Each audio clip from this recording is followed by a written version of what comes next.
ڕاگەیاندن و ڕۆشنبیری مەڵبەندی پێنجی ڕانەی کۆمەڵی ئیسلامی بە هاوکاری دەنجی کۆمەڵ ڕادیۆڕانیە ئاهەنگێکی بەرفراوانی لە یادی سەری ساڵی کۆچیدا بەڕێوە برد. سەرپەرشتیاری ئاهەنگەکەش دەڵێت گرنگیدان بەو یادوبۆنانە زیندووکردنەوە و بەرزڕاگرتنی پەیامی مرۆڤایەتیە.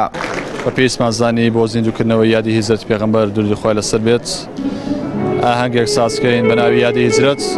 ئامان زمان زارشکە بیرهێنانەوەی هیجرەت بوو بە خەڵکی خۆمان، خەڵکی موسڵمانی کوردستان و ئاهەنگێک بێ بۆەوەی کە ببێتە سەرەتایەک بۆ باشبوونی ڕەوشی موسڵمانان لە جیهان بەگشتی و موسڵمانانی کوردستان بە تایبەتی.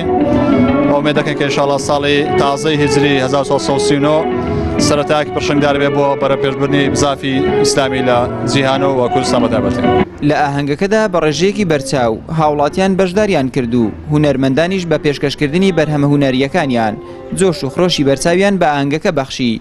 بەشداربوانیش دەخوازن مەوسیم و بۆنە ئاینیەکان بایەخی زیاتریان پێ بدرێت.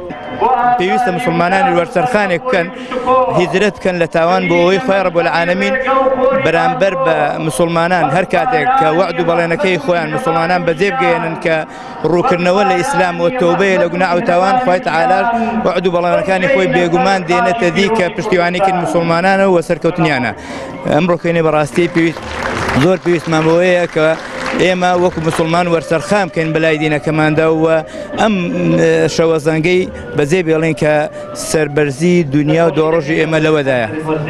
هیوادارم ئەم ئاهەنگە ببێت بە ئەوەی ئاشتی نێوان مسلمانان و سەرجەم جیهان و هیوادارم ئەم ئاهەنگە ببێتە بە بەرزکردنەوەی مانای برایەتی و یەکڕێزی نێوان مسلمانانی بەگشتی مسلمانانی کوردستان بە تایبەتی و دەستخۆشی لە مەڵبەندی پێنجی ڕانیە دەکەم کە هەستا بە سازانێم ئاهەنگە کە زۆر پێویست بوو لەو کاتەدا.